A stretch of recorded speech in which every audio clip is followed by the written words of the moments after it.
I'm so happy you are listening to 10-Minute Tech Talks, how tech entrepreneurs fail and how you can avoid it. I'm Jonathan Kirsting with the Pittsburgh Technology Council, working there for nearly 30 years, covering all the cool tech companies in Pittsburgh. I've been hanging out with the absolute smartest people building amazing companies. I'm learning from them all along the way, and I love bringing you their insights to help you succeed. Think of it as your mini masterclass if you're looking to scale fast.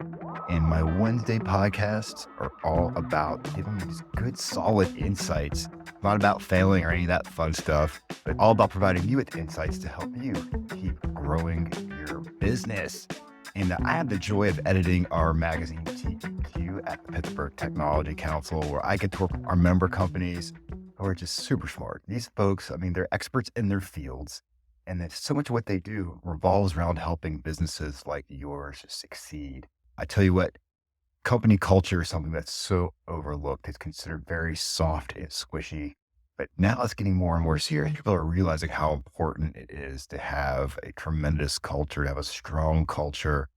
And so much that revolves around the workplace, and so much has changed since COVID about who's returning to the office and who is not. And that's creating tensions, but there's some ways to get around this and some ways to turn some of this into a positive.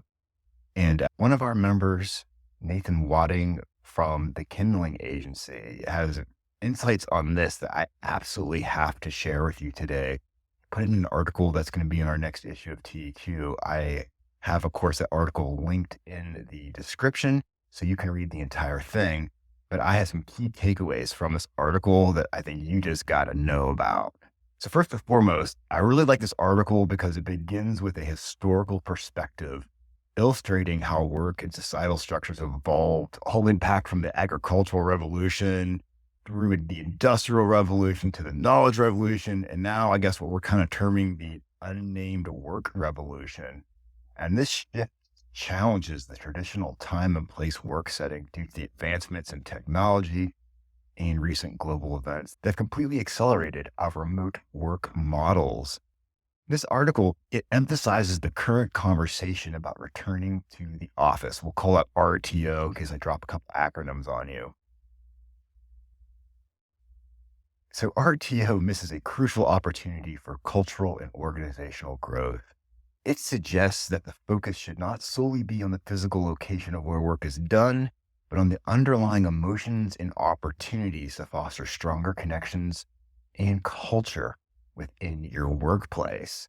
Now, normally I have 2 or 3 takeaways, but I had 6 takeaways from this article.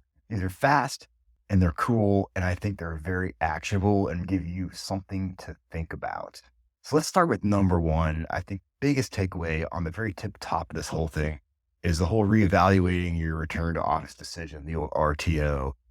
Entrepreneurs like you should look beyond the conventional reasons for RTOs, such as office costs or productivity, and consider the deeper implications on company culture, employee motivation, and overall satisfaction. Number 2, understanding the emotional underpinnings of what's going on. So you got to recognize the emotional aspect of work arrangements. It's just so crucial.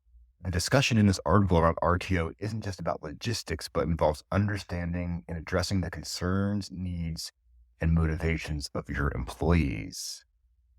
Number 3 is all about fostering connections and culture. Entrepreneurs should strive to create a strong culture and a sense of connection amongst the employees, regardless of their physical work location. The emphasis should be on building a sense of belonging, inclusivity, and shared purpose. You've got to be doing that. Number 4, how about embracing new rituals for connection? I love this idea. The traditional office rituals for establishing connections may not suit this new work environment. Intentional, inclusive, and meaningful engagement strategies are recommended to build strong relationships and trust with the team. I'm assuming there's like a new water cooler out there for us to all be gathering around, whether it's virtual or a new way in office for us to be connecting. Number 5 is focus on empowerment and inclusion. The top drivers for employee motivation and satisfaction include coworker relationships, manager relationships, empowerment, inclusion, and perceived company potential. Entrepreneurs should absolutely prioritize these areas enhance engagement and commitment. And last but not least is lead with purpose from top to bottom.